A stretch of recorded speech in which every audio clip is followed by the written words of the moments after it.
Esther chapitre 2. Après ces choses, lorsque la colère du roi Assuérus se fut calmée, il pensa à Vasthi, à ce qu'elle avait fait et à la décision qui avait été prise à son sujet.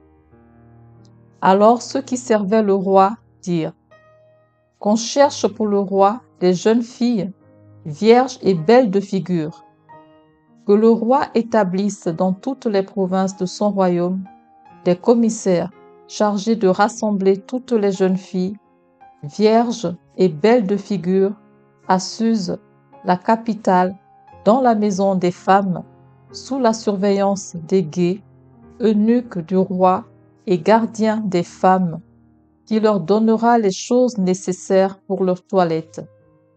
Et que la jeune fille qui plaira au roi devienne reine à la place de Vasthi.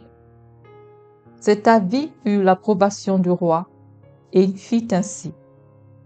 Il y avait dans Suse, la capitale, un juif nommé Mardochée, fils de Jaïr, fils de Chiméi, fils de Kis, homme de Benjamin, qui avait été emmené de Jérusalem parmi les captifs déportés avec Jéconia, roi de Juda, par Nebuchadnezzar, roi de Babylone.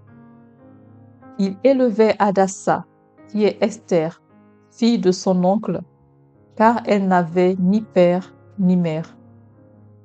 La jeune fille était belle de taille et belle de figure. À la mort de son père et de sa mère, Mardochée l'avait adoptée pour fille. Lorsqu'on eut publié l'ordre du roi et son édit, et qu'un grand nombre de jeunes filles furent rassemblées à Suse, la capitale, sous la surveillance d'Hégaï, Esther fut aussi prise et conduite dans la maison du roi, sous la surveillance d'Hégaï, gardien des femmes. La jeune fille lui plut et trouva grâce devant lui. Il s'empressa de lui fournir les choses nécessaires pour sa toilette et pour sa subsistance, lui donna 7 jeunes filles choisies dans la maison du roi et la plaça avec ses jeunes filles dans le meilleur appartement de la maison des femmes. Esther ne fit connaître ni son peuple ni sa naissance, car Mardochée lui avait défendu d'en parler. Et chaque jour, Mardochée allait et venait devant la cour de la maison des femmes pour savoir comment se portait Esther et comment on la traitait. Chaque jeune fille allait à son tour vers le roi Assuérus, après avoir employé 12 mois à s'acquitter de ce qui était prescrit aux femmes. Pendant ce temps, elles prenaient soin de leur toilette, 6 mois avec de l'huile de myrrhe et 6 mois avec des aromates et des parfums en usage parmi les femmes. C'est ainsi que chaque jeune fille allait vers le roi. Et, quand elle passait de la maison des femmes dans la maison du roi, on lui laissait prendre avec elle tout ce qu'elle voulait. Elle y allait le soir, et le lendemain matin, elle passait dans la seconde maison des femmes, sous la surveillance de Chasse-Gaz, eunuque du roi et gardien des concubines. Elle ne retournait plus vers le roi, à moins que le roi n'en eût le désir, et qu'elle ne fût appelée par son nom. Lorsque son tour d'aller vers le roi fut arrivé, Esther, fille d'Abichaïl, oncle de Mardochée, qui l'avait adoptée pour fille, ne demanda que ce qui fut désigné par Hégaï, eunuque du roi et gardien des femmes.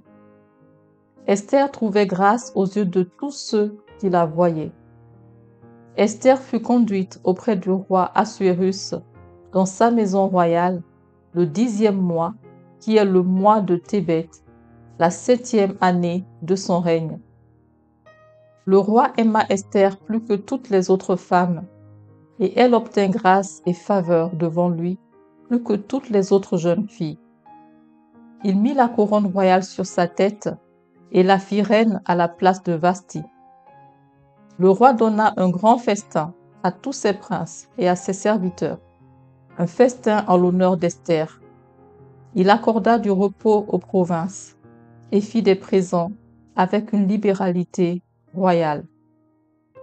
La seconde fois qu'on assembla les jeunes filles, Mardochée était assis à la porte du roi.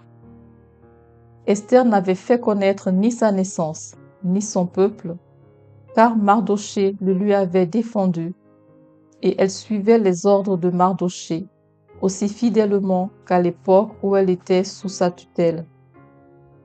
Dans ce même temps, comme Mardochée était assis à la porte du roi, Bigdan et Téresh, deux eunuques du roi, gardes du seuil, cédèrent à un mouvement d'irritation et voulurent porter la main sur le roi Assuérus. Mardochée eut connaissance de la chose et en informant la reine Esther, il a redit au roi de la part de Mardochée. Le fait ayant été vérifié et trouvé exact, les deux eunuques furent pendus à un bois, et cela fut écrit dans le livre des chroniques en présence du roi.